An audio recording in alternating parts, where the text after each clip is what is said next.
no me acuerdo qué me dijo, pero me hizo perder el miedo y aceptar el rol de asistente. El protagonista era Luis Brandoni, y las 3A, la Alianza Anticomunista Argentina, lo amenaza. Entonces Luis Brandoni tiene que escapar a España, y a 2 semanas del estreno, con vestuario, escenografía y puesta en escena completa, tuvimos que bajar la obra que se llamaba El Dragón, de Schwartz.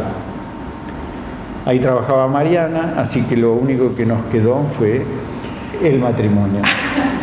Era para eso. Era para eso. Te llevaste el dragón. Te llevaste el dragón, dijo. Bueno, como para ir cerrando, yo le voy a hacer una pregunta que, sobre todo por las nuevas estéticas o las nuevas poéticas o formación del actor, me sigo preguntando. ¿La emoción es del actor o el personaje? El personaje soy yo. El personaje es lo que hace. El personaje tiene mi cuerpo, tiene mi voz, tiene mi emoción, tiene mi sangre. El que se emociona dentro de las circunstancias del personaje es el actor, que pone su sentimiento, su sensibilidad, su sensorialidad al servicio del personaje. Pone también su interioridad y su exterior. Porque entonces, si Nicolás me propone que yo me asimile a la imagen de Buster Keaton para ser el personaje de Eidos, bueno, lo miro y trato de repetir su posición para ser el personaje. Pero eso es desde afuera. Entonces mi cuerpo responde a lo que yo le propongo. Pero mi interioridad, ¿de quién es? Claro. De Buster Keaton.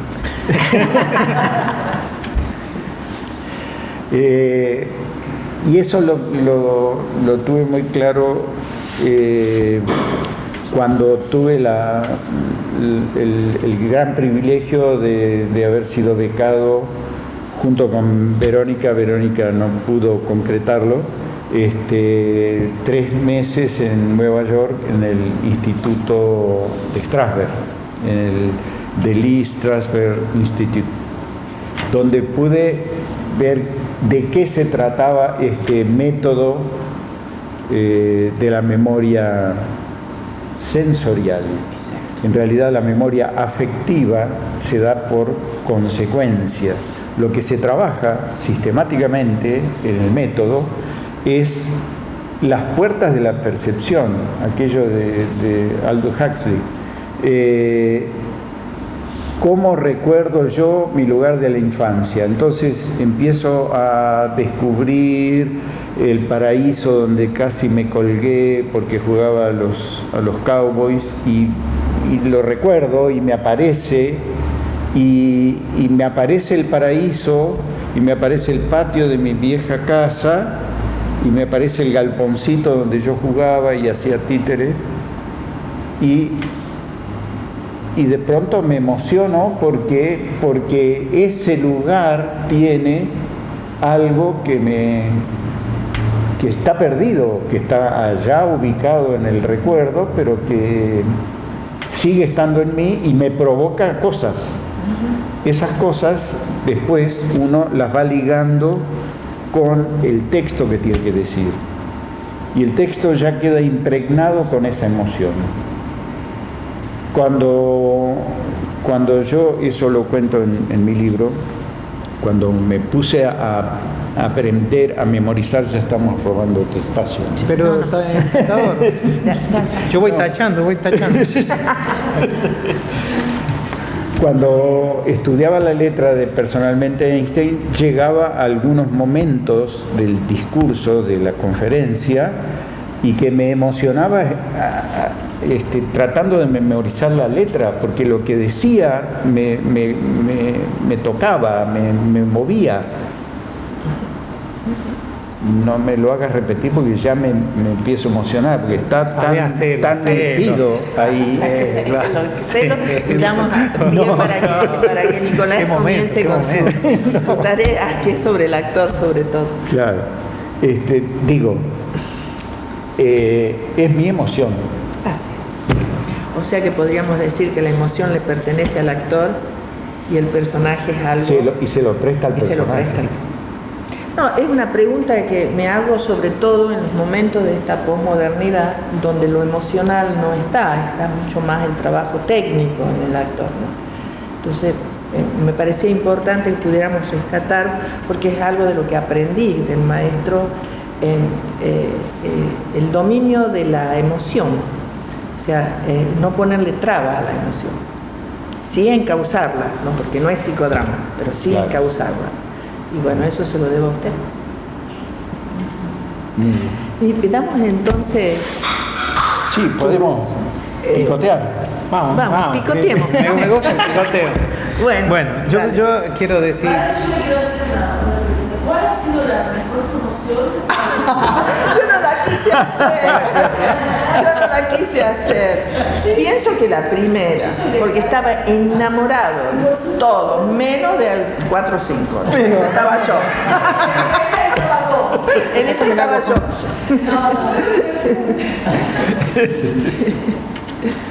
Bueno, yo necesito 2 cosas. Primero, poner un poco los patitos en fila, porque se han tirado un montón de números y de... No, para nada, no, eso al final. Pero yo voy a irme echando un poco los tiempos, los años y la fecha de su trayectoria y vamos a ir metiendo algunas preguntas ahí sobre la parte del actor. Pero antes quiero hablar de la generosidad de Juan Tríbulo, que la veo, que me parece algo que ha sido muy importante para mí. Yo había hecho primer año con él en la carrera de teatro y después, un par de años después, me fui a estudiar cine. Y no sé, a los 2 o 3 meses de estudiar cine ya me sentía cineasta, que es lo que pasa a los psicólogos también, ¿no? En primer año, mitad de primer año están psicoanalizando a toda la familia. Y me vengo en el mes de julio a Tucumán y decido hacer un cortometraje. Y tan cara dura que decido que el actor era Juan Tríbulo. Y quiero decir, porque era chico y era inexperto, nunca había hecho, y lo busqué a Juan y Juan me dijo que sí. Me parece importante remarcar esa generosidad de los dos, porque además nos metió en la casa de ellos, gustó toda la tarde, por despelotado. Después cuando sacó la cinta se levantó un poquito del empapelado. Y después, unos años después, no mucho más, un par de años después, cuando hago un espectáculo que se llamaba Eidos, la imagen, que era una cosa rarísima, extraña, si ustedes me pidieran de qué se trataba, es muy difícil que yo lo pueda explicar, pero bueno, me gustaban y me siguen gustando las cosas extrañas. Y también lo busco a Juan, y Juan lee el guión, me dice, bueno, sí, y empezamos a hacer un trabajo buenísimo, acepta. Y de ahí pasa un tiempo más y Juan decide hacer, porque Eidos tenía proyecciones, tenía un diario, tenía un montón de cosas, una parte filmada, una parte actuada, un desnudo, bueno, el que decía. Él decía, es un buen ejemplo, había un desnudo masculino, él decía que lo de la mitad para acá no entendían un culo y lo de la mitad para acá no entendían un pito, porque estaba de perfil, Fabián Bonilla estaba de perfil, así que era una síntesis muy apropiada. Yo le voy a contar también. Me pasa con Juan que 2 años después escribe un trabajo sobre Eidos, me pide todo el material, y empieza a escribir, qué sé yo, para presentar en un congreso. Sí.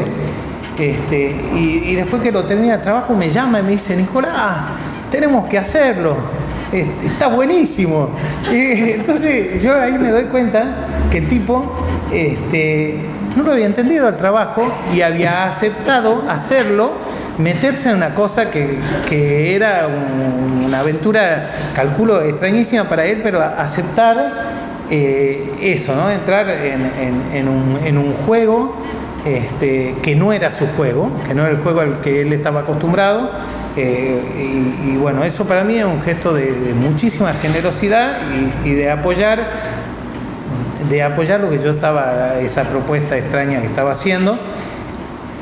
Y la otra punta del tema de la generosidad es que siempre, que ha tenido la oportunidad de hablar en los diarios, ha hablado siempre de sus maestros y de la gente que lo había dirigido, siempre nos ha nombrado a todos, y me consta que mucho tiempo después de haber trabajado con Juan, él me seguía nombrando en las notas que hacía en el diario, y eso también me parece un gesto muy, muy importante, y siempre lo hemos valorado mucho en mi familia.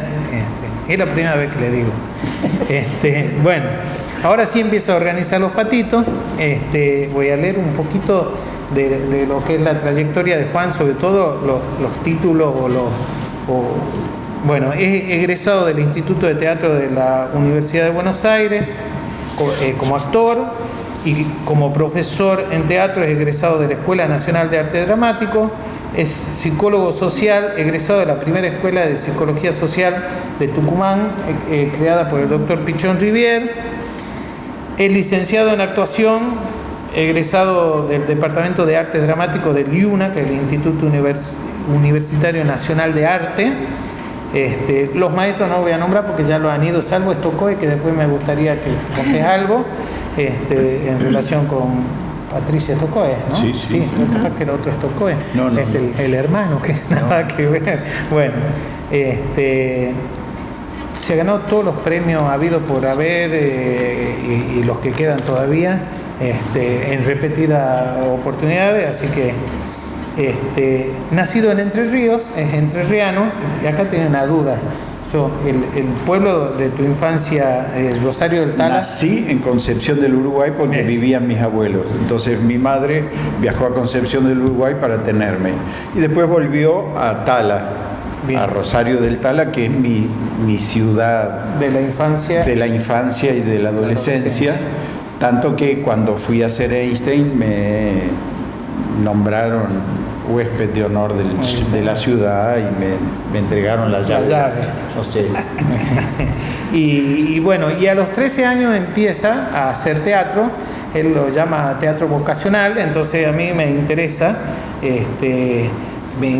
que, como primera pregunta, bueno, no he dicho que ha sido director y actor en cientos de obras maravillosas, y bueno, y ahora sí, y creador de la escuela de teatro de acá, la llamada escuela de teatro, porque no es escuela de teatro, No, pero se llamó supo ser escuela de teatro hasta que se departamentalizó la facultad, entonces pasó a ser departamento de teatro, y siempre fue licenciatura lo que se dictaba dentro de la escuela o dentro del departamento. Bueno, pues nosotros seguimos diciéndole la escuela de teatro. Me interesa de esta primera etapa en Rosario de Tala, ¿qué era esto de teatro vocacional en primer lugar? O sea, bueno, tanto que el Club Esportivo Peñarol tenía su elenco de teatro vocacional, así se llamaba. Allí lo dirigía Jorge Mendiburo.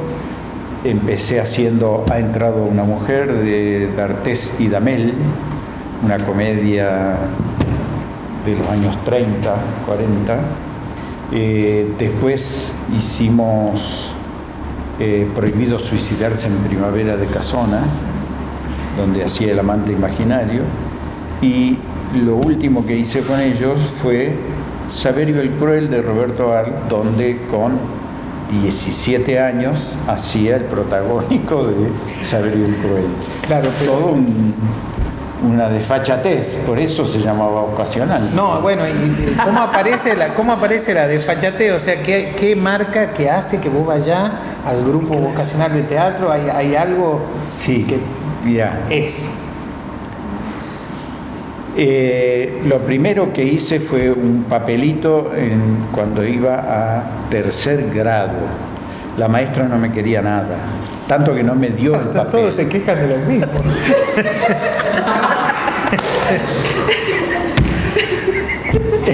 No me quería. No te quería y te dio el papel para que te bromee. No me dio el papel, bien. se lo dio a otro. Y entonces el otro, que era el pispireta, el revolucionario, el que siempre estaba haciendo joditas, cuando tuvo que subir al escenario, no le salía nada. Entonces, no, andate. Y me puso a mí. Entonces yo hacía de hijo de un matrimonio que iba de visita a otra casa, y el dueño de casa tenía una pelada, era un compañero mío de 10, 11 años, que tenía un casquete puesto para simular la pelada, y yo me acuerdo que lo que decía el personaje es: uy, un avión aterrizó en la cabeza del señor, y los padres me retaban, y eso era el acto, más o menos. Esa fue mi debut en teatro. Bien. Y de ahí ya estaba frito. Y de Era un éxito. ahí el pastor de la iglesia evangélica metodista me daba siempre papelitos de... Me acuerdo que para una Navidad ya era un papel un poco más, más desarrollado, y hice de maestro ciruela en la iglesia. Así se llamaba la obra. Claro, el maestro ciruela. El maestro ciruela era aquel maestro que iba a enseñar en la alta montaña, que no tenía título. Era maestro ciruela porque no había sido recibido. Entonces caía la inspectora Y sabía de todo un poquito. y le exigía no sé qué, y entonces los alumnos lo defendían. Y habré hecho el maestro ciruela a los 11, 12 años. Yo era muy lector, iba a una biblioteca donde por ahí coincidimos con uno de los actores del Sportivo Peñarol, y me dice: vos podés venir, vení. Y entonces me llevó, porque sabía que yo trabajaba en la iglesia, y aparecía en el Sportivo Peñarol. Y después caen a Tala un matrimonio de abogados que habían estudiado en Santa Fe abogacía, con todo el movimiento que había en Santa Fe de teatro independiente, donde había pasado Fessler y había dictado clases, y ahí estaba Cocho Paulo Antonio y una gente, Carlos Pais, que después escribió teatro, y Cocusa, es decir, gente que después se fue a Buenos Aires. Había un movimiento muy grande de teatro independiente en Santa Fe, y estos vienen contagiados con eso y me paran por la calle y me dicen: te vimos en la obra, ha entrado una mujer, vení a nuestro grupo. Y con ellos hicimos primero El oso de Chekhov y El pedido de mano. Y después hice Sobre el daño que hace el tabaco, más adelante.